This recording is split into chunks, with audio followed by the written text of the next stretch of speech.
Assalamualaikum warahmatullahi wabarakatuh. Alhamdulillahilladzi an'ama alaina bi ni'matil imani wal islam. La hawla wa la quwwata illa billahil aliyyil azim. Amma ba'd. Para pemirsa Kompas TV yang dirahmati Allah.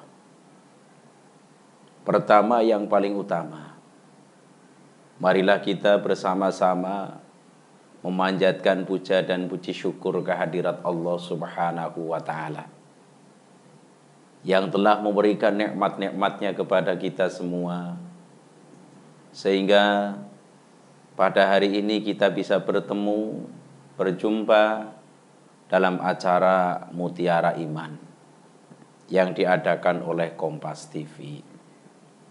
Mudah-mudahan dengan adanya acara ini bisa meningkatkan iman kita bersama. Sholawat beserta salam semoga senantiasa melimpah kepada junjungan kita Nabi besar Muhammad sallallahu alaihi wasallam yang telah membawa kita minadz zulumati ilan nur.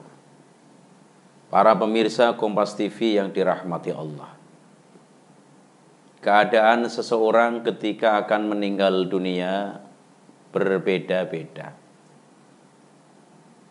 Yang pertama, ketika orang akan meninggal dunia diuji oleh Allah lewat sakit terlebih dahulu.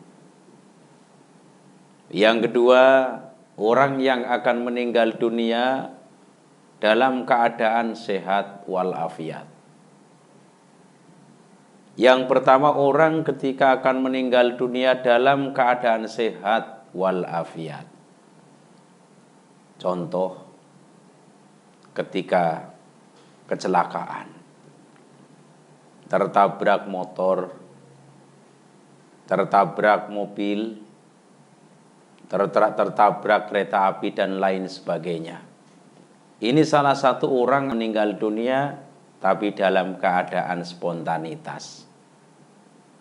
Ada lagi orang akan meninggal dunia dalam keadaan sakit.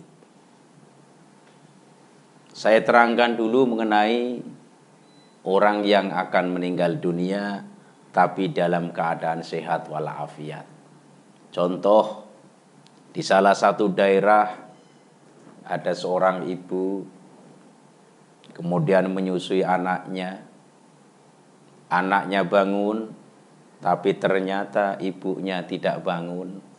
Inna lillahi wa inna ilaihi raji'un. Ada yang mati semacam itu. Ada lagi ketika orang meninggal dunia dalam keadaan sujud yang terakhir.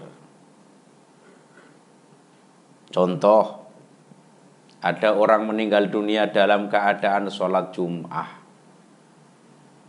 Pada sujud yang terakhir, ternyata nggak bangkit sujud. Setelah dilihat, ternyata meninggal dunia dalam keadaan sujud kepada Allah Subhanahu wa ta'ala. Insya Allah, orang-orang yang demikian itu termasuk orang yang mati dalam keadaan husnul khotimah. Mati dalam keadaan bersujud kepada Allah. Ini yang sangat kita harapkan sebagai orang Islam. Ada kalanya orang meninggal dunia dalam keadaan mabuk, dalam keadaan berzina, dalam keadaan maksiat kepada Allah. Banyak orang meninggal dunia minum minuman keras, kemudian meninggal dunia. Banyak anak-anak muda-mudi yang semacam itu. Ketika orang meninggal dunia dalam keadaan seperti itu, bisa menjadikan na'udzubillah min dzalik, matinya dalam keadaan kafir. Oleh sebab itu, akhir hayat kita diusahakan semaksimal mungkin bagaimana caranya supaya meninggal dunia dalam keadaan beriman kepada Allah Subhanahu wa ta'ala. Ini sangat penting. Kemudian yang kedua, orang akan meninggal dunia diuji oleh Allah lewat sakit terlebih dahulu. Sekarang banyak sakit-sakit yang mengagetkan. sakit jantung mati, sakit stroke banyak, dan juga sakit-sakit yang lain. Dan apabila orang yang beriman kepada Allah kemudian mau meninggal dunia, diuji oleh Allah lewat sakit terlebih dahulu, mari kita lihat sabda Nabi kita Muhammad sallallahu alaihi wasallam. Tidaklah seorang muslim yang terkena musibah, sakit, penyakit atau yang lain, kecuali Allah akan menggugurkan dosa-dosanya, bagaikan gugurnya dedaunan dari pohonnya.